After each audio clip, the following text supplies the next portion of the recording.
Hello, Lindsay. How are you doing today? Good, Aubrey. How's everything on your end? Excellent. I am great. I have a question. Okay. What are you a newbie at? Yeah, I am definitely a newbie at dancing tango. So I was getting into that over the winter. I was going to a little kind of like, not a milonga, but it's kind of like an old dance hall where they were giving lessons. And I'm hoping to That's get cool. back into it in the winter. It's fun. It strengthens my legs for skiing and it's fun to learn to dance, you know? Yeah, I would definitely be a newbie at the tango as well if I ever tried. I've never done it at all. So It's really I'm hard. not even a newbie at that yet. It's really hard. But what are we getting into today on the show? Yeah, this is kind of a fun slang phrase to refer to someone who's new at something, to call them a newbie. And some of you out there listening might be an IELTS newbie and not know where to start. So today we are going to give you 3 easy steps to get started, depending on how much time you have to study. I love that idea. I know IELTS can be overwhelming if maybe you've just found our podcast and there are a lot of, there's some do's and don'ts, right? When it comes to your timeline, it all depends on how much time you have, doesn't it, Aubrey? Exactly what you do will be different if you have only 30 days to prepare or if you have 6 months or more. And even if you are not an IELTS newbie, today's tips are going to be really helpful for you if depending on how much time you have to study so that you can know what you should be doing, what you should be focusing on. Yeah, because you can know if you've missed a crucial step, right? If there's some part of your development that hasn't been implemented, right, that you've completely missed. So this is for everyone today, Aubrey. So let's start off with if you have 1 to 2 months, what should we do? What are our 3 steps? Yeah, step 1, if you haven't yet, you need to look at the Cambridge practice tests. That will give you a sense of how hard this test will be for you. And it's going to help you really see the whole IELTS exam, right? This will show you the whole test, give you lots of details about how many questions it is, how long it's going to take.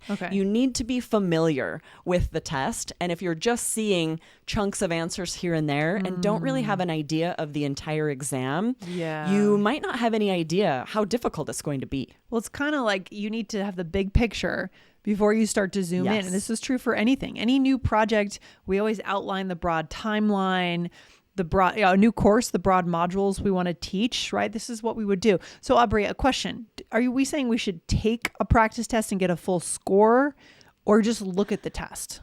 Just look at the test, right? You can get at the library or a bookstore those Cambridge practice test books and look at the exam, especially if you're taking the paper-based exam. This is really going to give you a good idea. They have full practice exams. Don't take one yet, but just look at the exam. Look through it so you see about how many questions it is, what level of difficulty the questions are. This is going to give you a really good idea of how difficult the test is going to be and what you need to do to get started. Yeah, because a lot of students do ask us when they come to us and they're looking at our course, 3 Keys IELTS, they ask us, should I take a test first or should I take a practice test first? And usually we say, don't take the full test. It's a waste of time, but just look at it. Right, Aubrey? Exactly. The only thing that would do for you really is show you how much more difficult it is before you have strategies. But that we can tell you that. We can save you the time of taking that exam and tell you you would do much worse before you learn the strategies. So it makes a lot more sense to learn the strategies and then start taking those practice exams. It really does. Because for our listeners, we're busy adults, right? We're busy adults. We have school, we have work. So there's not extra time to waste or money to waste. It might cost you money to go and take the exam. It would if you actually took like a starter test that would cost hundreds of dollars, right? Absolutely. And even if you just spend the time to take one of those practice exams out of a book, that's still time that you don't have. Take our word for it. Your score will be lower before you have learned strategies and practiced. Guaranteed. What's step 2? So step 2 is to find someone to help you. Don't go it alone, right? Don't choose a general English conversation teacher. You want to work with someone who specializes in IELTS. So not even just an ESL teacher or an IELTS teacher, not every ESL exam IELTS is very specific. Yes. And you need to make sure you're working with someone who can teach you those strategies, systems that work. And we recommend that you ask to talk with some of their former students to find out what scores they were able to get, Great idea. what they liked about this teacher or this course, so that you know you're working with someone who really can help you. Great idea, because IELTS is such a specific skill set.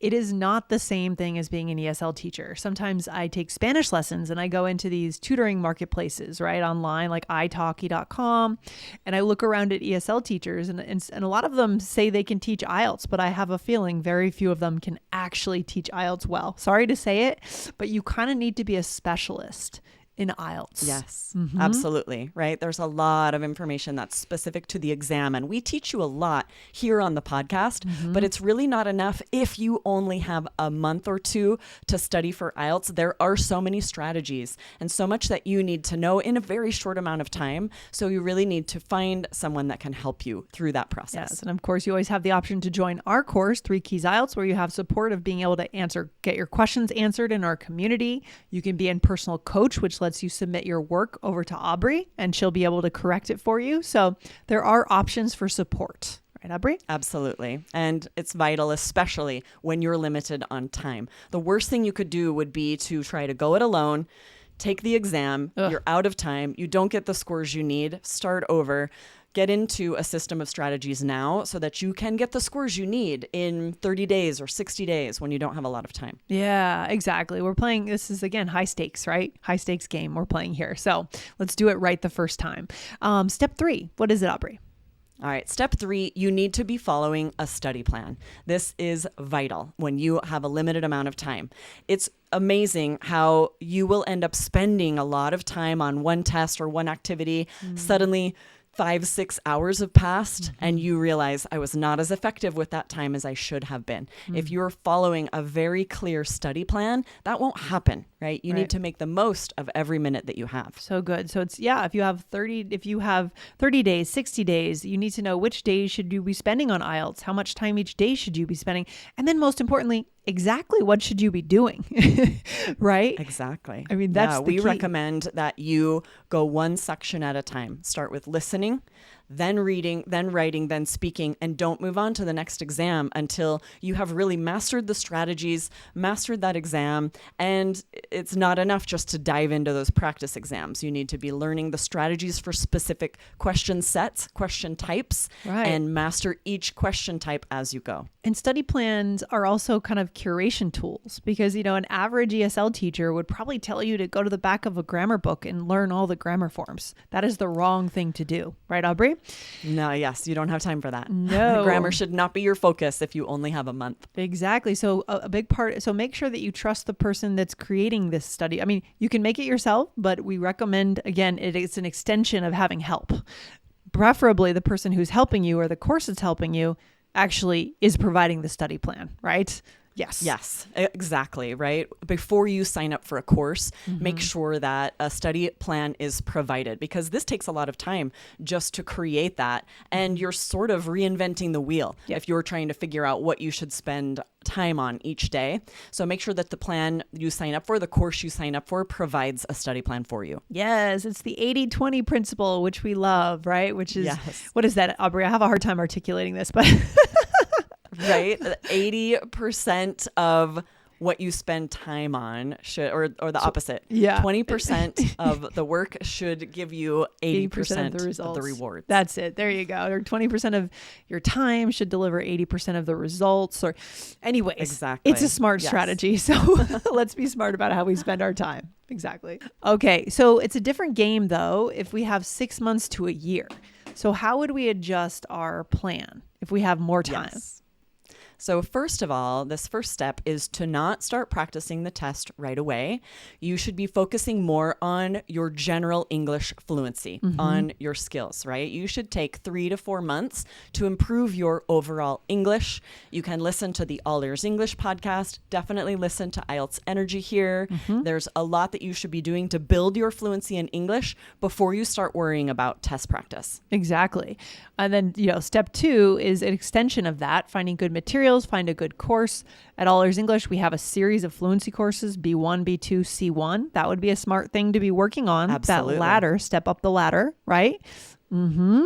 Exactly. We have a lot of students who will take the B1 course, for example, build fluency, and then once they're closer to the IELTS exam, that's when you start learning strategies, taking your test practice serious. If you start from day one and you have 6 months or a year to practice, you are going to get really burned out if you're already taking test practice. Oh my gosh. And you'll end up probably taking a long break, and then all of a sudden, I need to get back into IELTS. It's not the best way to do it. And also avoiding burnout. So I like this suggestion here, finding a book, a TV show, and that's kind of what we do on All Ears English. And here too, learning becomes entertainment. So make learning a little bit of entertainment for yourself, right? You should look forward to it. Yeah. If you're listening to an audiobook or a podcast or reading a book, watching a TV show, you should look forward to it just as much as you do those books and TV shows in your first language. And then you will be motivated to spend time on it. 100%. That's the way to do it.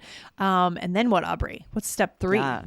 Step 3, you also need a daily study plan. So of course that will be a lot of fluency activities at first, and then schedule, calendar, when you are going to start learning strategies, practicing. You do need to get into a course, right? So of course you can sign up for 3 Keys IELTS, but it's tricky how you're going to want to think ahead more depending on how much time you have. Plan on 60 days before your test date to get really serious about taking practice exams, writing practice essays, and getting into an IELTS course. Okay, so 60 days out is when we're going to make the flip then. 60 days. Ideal. So making sure, so then the other piece of that is making sure your test is scheduled well in advance. So you know when that 60-day mark is, right? We should have that test scheduled ahead of time. That's a really good point because a lot of test centers do fill up. You want to schedule your test date well in advance so that you can schedule this out. I love that. Any other final tips? Yeah, just be smart about how you use your time. Don't attempt to prepare for IELTS without a plan, right? Going it alone and just guessing at what you should spend time at. Work for a few hours a day on IELTS and you will be fine, right? You are going to have the time you need, whether you only have a month or a year. You can, if you spend your time wisely, you can be prepared to get the scores you need. Exactly. And I think IELTS, like a lot of things in life, can be overwhelming. It's a huge exam. It's something that's brand new when we first come into it. But if you do this in this systematic way, by thinking about your time, we can stay calm and we can learn what we need to learn. And we've seen student after student get through it and move on because they were smart and calm and systematized. Absolutely. If you have a plan and are really systematic about it, you won't waste time just being anxious and worrying that you're not spending time on the right thing, right? So yes, get a plan, get organized so that you can be confident about your study process. Exactly. And if you want our course to be part of your process, go over to allearsenglish.com/KEYS and check out what we've got in that course. We have an exciting, robust community, a place for you to ask questions all the time. We have live speaking events, open conversation club. There's so much in there. All right. Yes, such great opportunities to practice speaking before those IELTS questions, that IELTS speaking exam. You got it. All right, Aubrey. Thanks for being on the podcast today. We'll talk to you soon. See you next time. All right. Bye. Bye.